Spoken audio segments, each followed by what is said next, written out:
కనీసం ఇప్పటికైనా ప్రభుత్వం కళ్ళు తెరవాలి, చేయాల్సిన మరమ్మతులు పనులు చేయండి.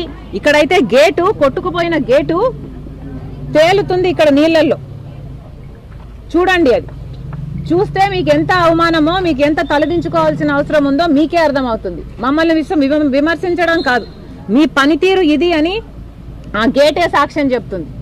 Thank you. ఈ పరిస్థితికి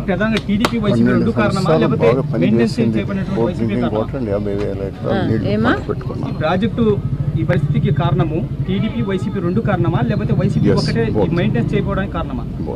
రెండు చెప్తున్నాం కదా. గత 5 ఏళ్లుగా టీడీపీ మెయింటెనెన్స్ చేస్తుంటే ఈ పరిస్థితి వచ్చేది కాదు. టీడీపీ ప్రాజెక్టు చేయలేదు, కానీ ప్రాజెక్టు చేసిన వాళ్ళ మీద ఆరోపణలు చేస్తున్నారు. Please watch it. ప్రజలు గమనిస్తున్నారు. ప్రజల దృష్టిలో ప్రాజెక్టు చేసినందుకు రాజశేఖర రెడ్డి గారు దేవుడు. రాజశేఖర రెడ్డి గారిని, ఆయన జలయజ్ఞాన్ని ఆయన అవినీతి చేశాడని టీడీపీ ఆరోపిస్తుంది. ఇక్కడ ప్రాజెక్టు లోపం కాదు అమ్మా, ప్రాజెక్టు చాలా విధాలుగా చాలా రీజన్స్ వల్ల మెయింటెనెన్స్ అవసరం ఉంటుంది. Say environmental conditions in every location is different. Erosions ఒక చోట జరిగినట్టు ఇంకో చోట జరగాలి అని రూల్ ఏం లేదు. ఎన్వైరన్మెంటల్ కండిషన్స్ వల్ల ఇరోషన్ జరుగుండొచ్చు, లేదా పైన నుంచి వచ్చే నీళ్లు ఎలా వస్తున్నాయి, ఏమేమి కలుపుకొని వస్తున్నాయి, దానివల్ల ఇరోషన్ జరుగుండొచ్చు. చాలా కారణాల వల్ల ఇలాంటి ప్రమాదాలు ఉంటాయి. కానీ అందుకే మెయింటెనెన్స్ అవసరము అంటున్నాం. అందుకే యాన్యువల్ మెయింటెనెన్స్. ఏఎంసీ అంటే ఏంటిది?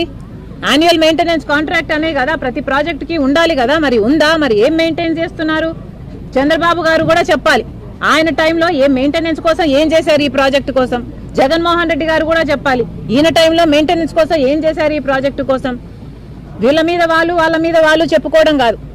కట్టింది రాజశేఖర రెడ్డి గారికి అయితే, రాజశేఖర రెడ్డి గారు అయితే ఒక్కరికి కూడా మెయింటైన్ చేసుకోవడం అవినీతి జరిగింది కాబట్టే ఈ ప్రాజెక్టు కొట్టుకుపోయింది అని ఆరోపిస్తున్నారు. కనీసం రాజశేఖర రెడ్డి గారు ప్రాజెక్టు చేస్తే ఈ ప్రాజెక్టు ఈరోజు ఉంది. మీరేం చేశారో తెలుగుదేశం